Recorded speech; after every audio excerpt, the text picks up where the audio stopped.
Welcome to another episode of BHP Book Club. I am your host, Kelly Morgan. Today I'm sitting down with author Bruce Laister as we talk about his book, Finding Suzie. I'm so excited that he's decided to be a member of the book club and come on the podcast and share his writing journey and his writing story with all of us. So let's get right to it. Welcome to the podcast, author Bruce Laister.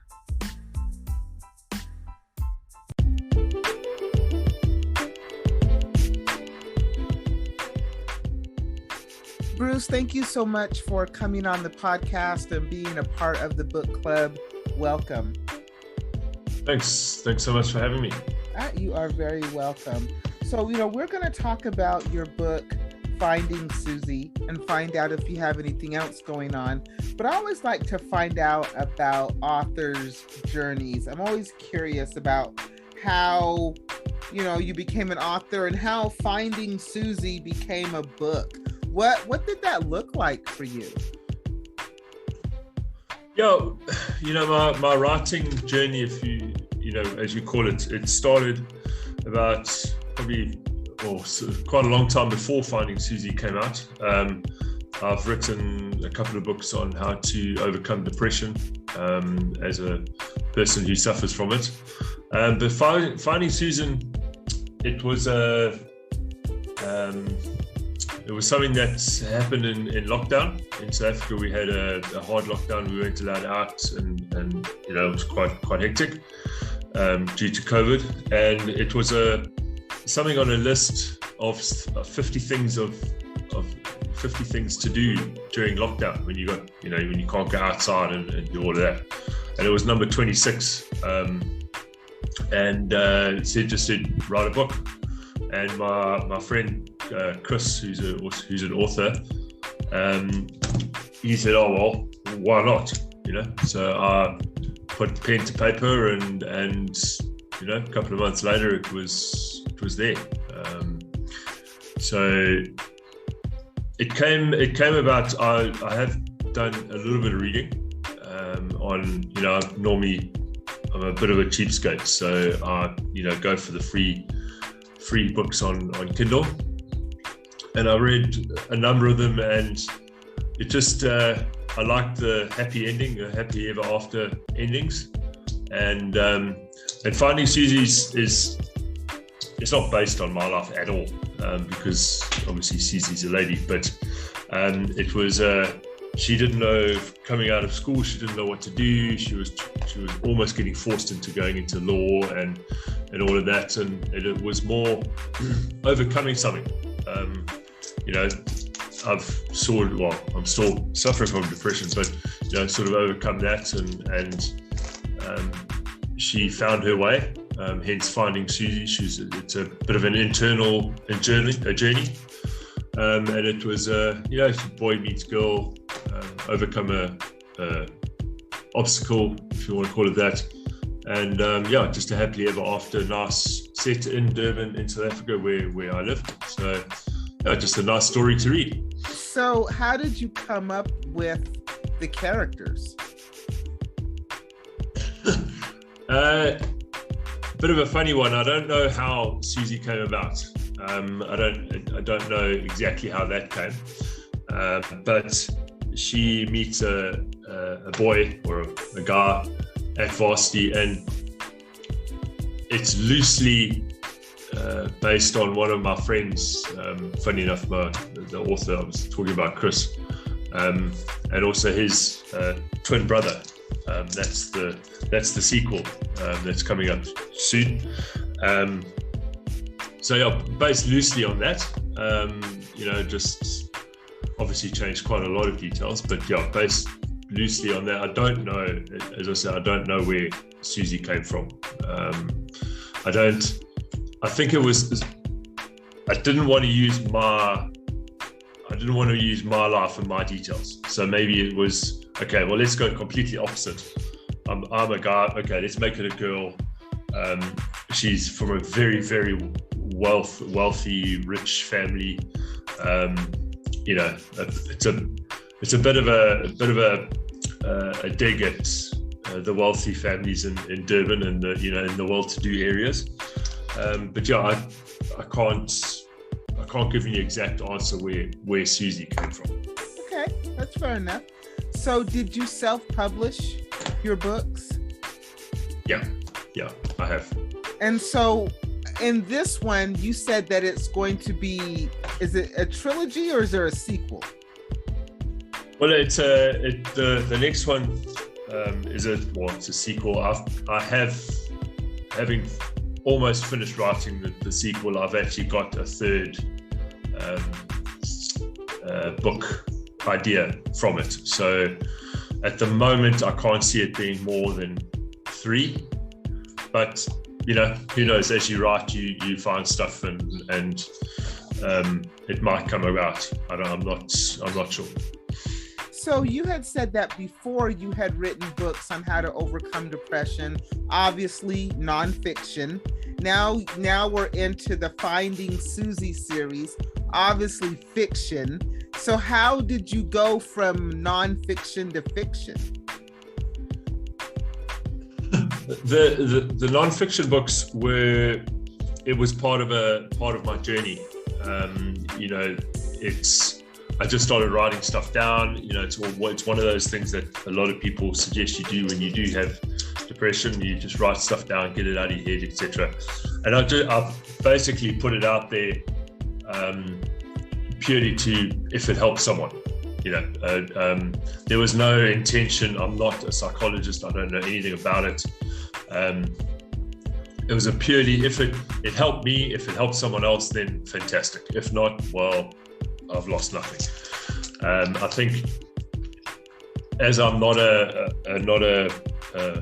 full-time author, it's the fiction sort of lets me live out, I don't know, some sort of subconscious dream, or it's like an alternate universe where everything can happen and nothing can happen, and you can overcome things quicker and opportunities always go your way, or so it's an escape.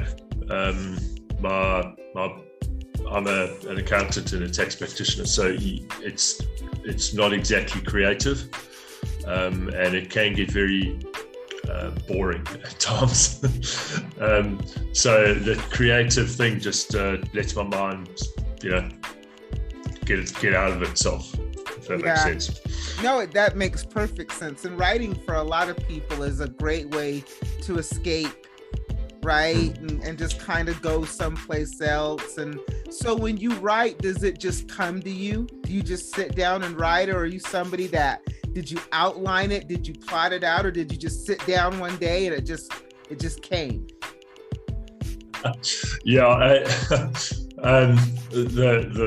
my mate Chris, I keep on talking about. I get him to do my editing, and because he's an author, he has his plot lined out, and it's all chapter by chapter, and he's got all his, all the typical sort your get everything in order, get your characters, know what you're doing, and chapter by chapter you've plotted it all out for the whole book. Finding Suzie was not that. The sequel was more like that, but I think every 3 or 4 days he abuses me about not having a plot. And so the first chapter, probably, I mean, the book's 48, 100 pages or something in Word. So for the first 50 pages or so, I was just writing, as it came to me, let's do it. But then I had to start plotting something, because there were other people involved, and then I thought, oh well, maybe make it into a series. So then now I've got to keep all the facts and characters all accurate. So I'm not a planner in terms of writing. I normally have an end goal, and the direction and how you get there is generally not very planned out. It's not a GPS type journey at all. So when you were writing Finding Suzie, did you know how it was going to end? Yes. So you already knew how it was going to end. Yes. Yeah. And the sequel as well. If there's one, I've never read all that many books in my life, even at school. I read the set books, but that was about it.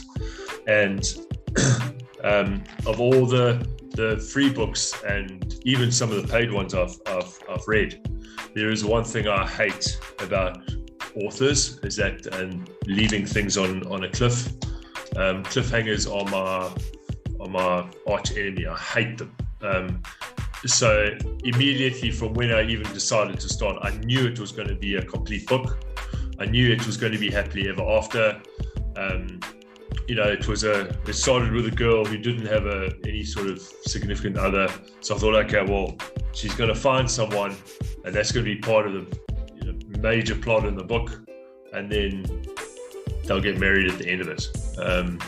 They didn't actually I didn't go through the wedding in the book, but it's ended up. I think the last couple of pages was him proposing to her. So I knew it was going to be a happily ever after, definitely. So, are you now looking to write more books? Because you got this one, and you said there's a sequel. So now, do you have like the writing bug? Are you now a full-fledged author who's going to start putting out several books, or is it going to be Finding Suzie and then see what else happens? No, it's going to be, I think it's going to be one of those, I suppose I'll be bitten by the bug. Again, I've got Chris, who's always, it's almost a competition between me and him and how many words we can write. He generally wins because he does it full time. But in fact, in November, I joined an organization called, it's a National Novel Writing Month. It's just write 50,000 words in November. So I did it. It was tough, but I think it's that sort of thing. I'll write. I probably won't write 50,000 words in every month, but I'll keep writing. Definitely, it's a very good escape for me. So, do you have other plots, other characters besides the Finding Suzie? Do you have other things that you're thinking about? Like maybe I'll write about this, or maybe I'll write about that. I do actually. I've got and I blame my wife on this one. I love it a bit, but this is her fault. She reads a huge amount, and she got into what do they call them? Shifters. So, I mean, she loved them, and I was like, it doesn't, like, science fiction doesn't really, or that sort of thing doesn't really, take me. And I read a few, and I was like, hang on. And this was after I started writing Finding Suzie. So I had a go. I've got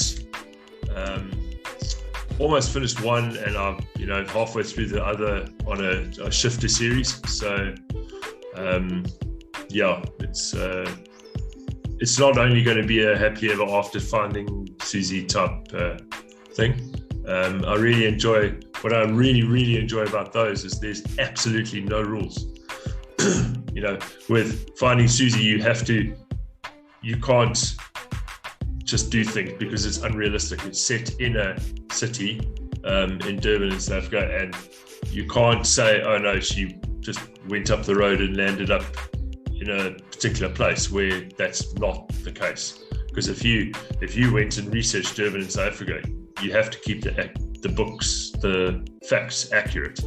Right. Whereas with the shifters and the fantasy, if it's about a guy who shifts from a human into a wolf, if your wolf wants to be purple with blue eyes, so what? There's no there's no proof, there's no limits in terms of that. Yeah, that's what makes it fantasy. It's totally your imagination, and you can go anywhere with it. So what genre of writer would you say you are? Or are you thinking, that you want to, you got this book, but what would you call Finding Suzie? What genre would you call that?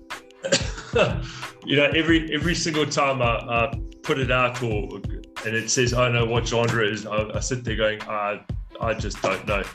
It could be called romance, general fiction. It's nothing. It's not that sort of thing. So probably romantic. Just because of the girl meets boy theme that runs through it. I think that's the closest one that I can get you or can give you. And then you've got the other books that would be considered to be science fiction. So are there other genres that you think that you might want to write as well? I don't think so. I did start a book and it sort of died pretty quickly, in that it was about a guy who it was a guy about he drives trucks across America. So that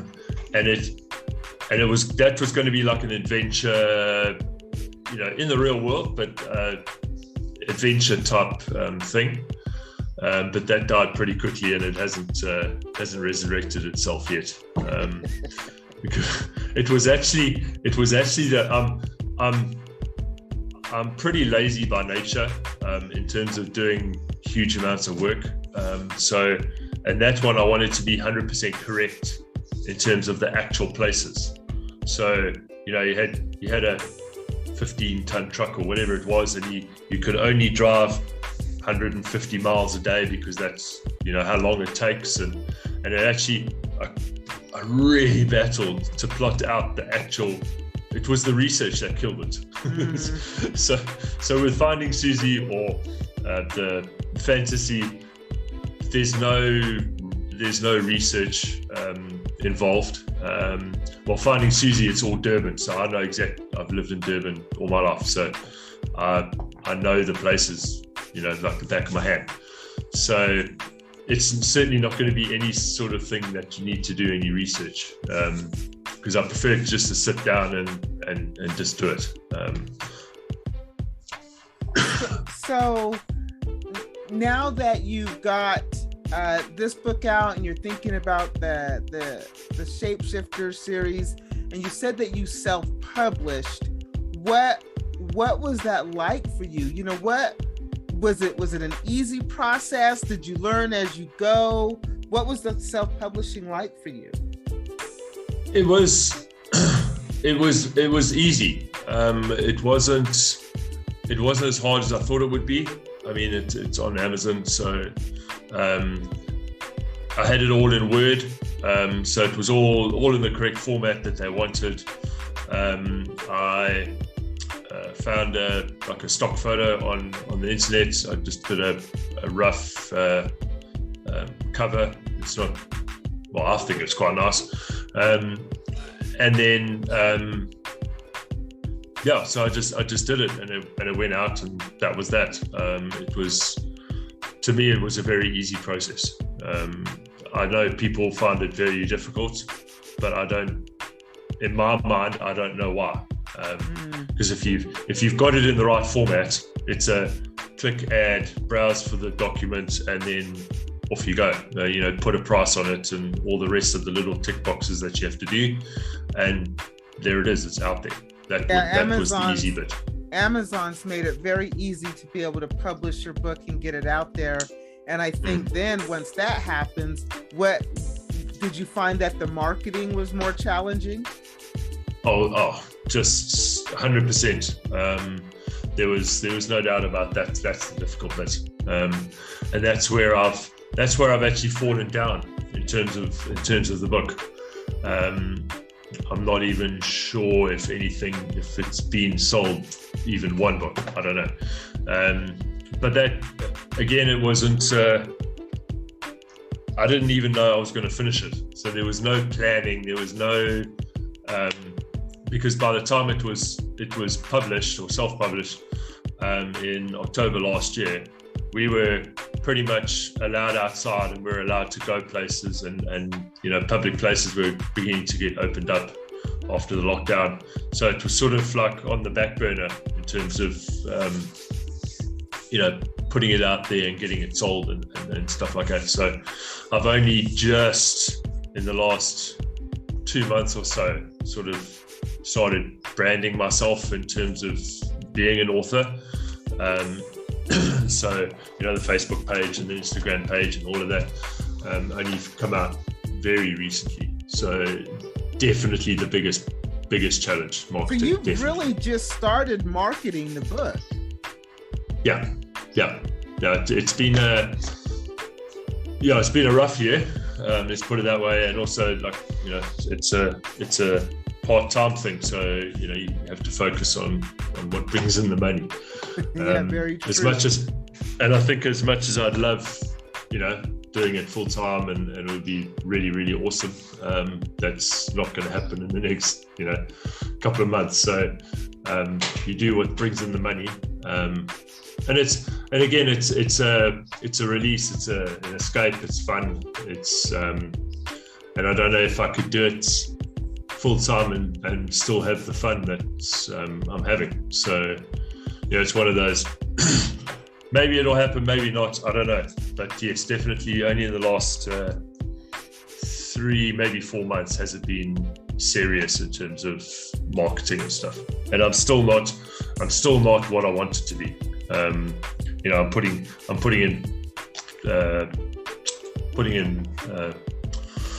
putting things in place now that will make it a little bit more serious.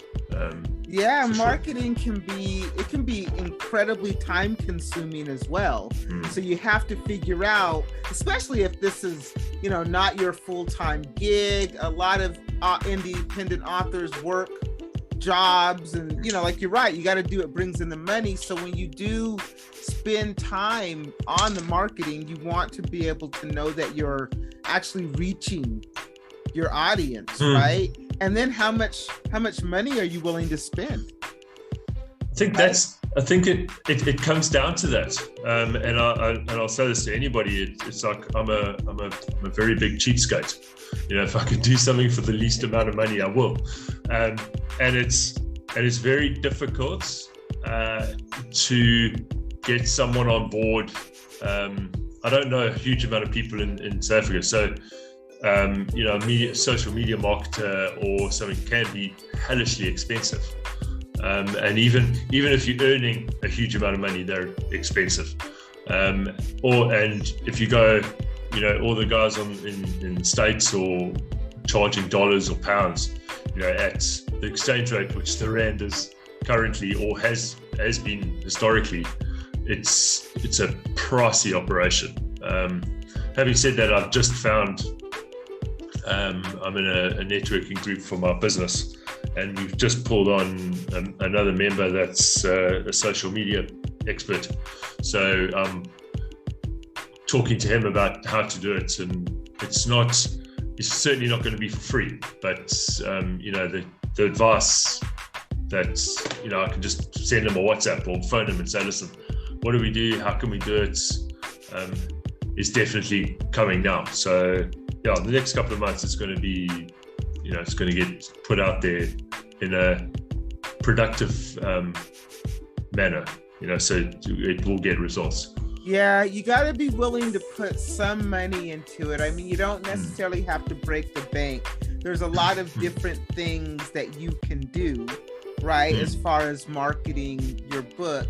But finding your audience is where it becomes tricky, because you want to make sure when you're marketing that you're marketing the people who are actually interested in buying your book, and not just that shotgun effect where you're just sending it out there and seeing what sticks, right? That's not necessarily the best approach. So I always tell people, you got to really figure out who your audience is, so that when you are spending your money, you're directing it toward the people who are most apt to purchase your book. And I think that was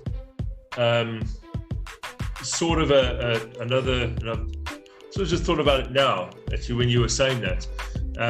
The way that the book is written, there's no sort of specific age group. It doesn't have any explicit scenes in it. So there's no age restrictions. If I would read it. And it's an uplifting, nice story to read. So although there probably is a specific person I'm going to target or could target, there's no I only want fantasy readers who don't mind swearing in the book, or there's no, it's not a specific type of audience that it's targeted at. Right. No, I get it. But at least if I think this book will be liked by women because it's romance, right? And so, or I think this book could be listed as women's fiction, right? Or romance, or then you're more apt to find people, so that when you are marketing and spending your money on doing whatever it is you're doing, you're going to be targeting women from this age to this age who like romance, who like happy endings, who are most likely saying, oh, I would buy that book, is what I'm saying. Marketing to me is tricky. I don't, that to me is where being an independent author, you really turn into a little entrepreneur, because you have to figure it out, especially if you're really looking to sell your book. Yeah. Right? 100%. This, and that, if you go on Facebook with the groups and stuff that's all over the place, and that's the biggest thing. It's either everybody's looking for a publisher, which would be awesome. I wouldn't mind that. Or they're looking for people to read it. And that's basically all it is. And how do I get it out there? And what do I do? And how do I make it more readable for someone? And how do I, so it's obvious that the writing part is the easy part for independent authors, and it's just occurred, like, while we're talking, it just occurred to me how much of it is, how do I get the first sale? How do you get it out there now that you've written it? And even the publishing part, like you said, it was easy. It wasn't hard, right? It's out there, it's published, but that doesn't mean that you're actually selling any copies. So to me, the most challenging part of becoming an author isn't the writing or even the publishing these days. It's the marketing. It's finding that person who is interested in reading your book. Absolutely, 100%. And it's everyone. Even when I first started, I'm like, well, how am I going to write a book that's 48,000 words, or how am I going to write? The sequel is just about 63,000. So, you think, oh, how am I going to write that much? And it's actually easy. It was easier than I thought it was going to be. But getting even that first sale, like I said, it's not impossible by all means. Not impossible. It can happen, but it depends. You got to really figure out how much time and energy and money are you willing to put into it, and really call yourself an author. So just something to think about. I think that's the thing you and one of the things that I read the other night was that you've actually got to think yourself as an author. I think, oh no, I'm a dad and I'm a business owner and I'm a this and a that. An author was sort of not on that list, but now it is. I mean, now basically, I'm a published author. Yeah, so you're a published author, so it's a mindset. Yeah. And you got to start marketing yourself as one as well. Absolutely, yeah. Bruce, it has been a pleasure having you on the podcast and talking about your book, Finding Suzie. It's available Amazon. Is it available everywhere? Is it just Amazon? Where else is it available? Just Amazon at the moment, yeah. Finding Suzie. Do you have an author page or anything like that? No, you can search for me on Amazon as Bruce Laister. But my website has literally just been launched yesterday. I bought the domain, so it's coming. Okay, so you're putting it together. Coming. Cool. All right. Yeah. Fantastic. So definitely when you get the website, send it to me so I can add it to the podcast description. In the meantime, if you're interested in reading Bruce's book, it is called Finding Suzie. It is available on Amazon. Bruce, thank you so much for being on the podcast. I appreciate you. Thanks so much for having me.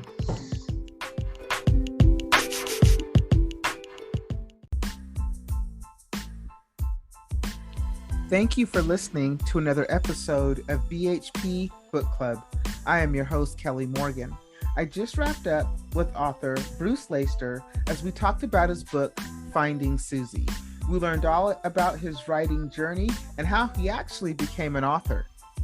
If you are an author and you would like to promote your book on the podcast and be a member of the book club, it's really easy. Go to my website, brightheadedpublishing.com. Go to the contact section, reach out to me, and we'll connect. Next thing you know, you are on the podcast sharing your journey and your story with all of us. I'm always excited to speak with new authors. And the great thing about this podcast is we are open to all genres. So anything from erotica to self-help, you are welcomed on this podcast. Next week, I'll bring you another author and another story. But until then, keep writing.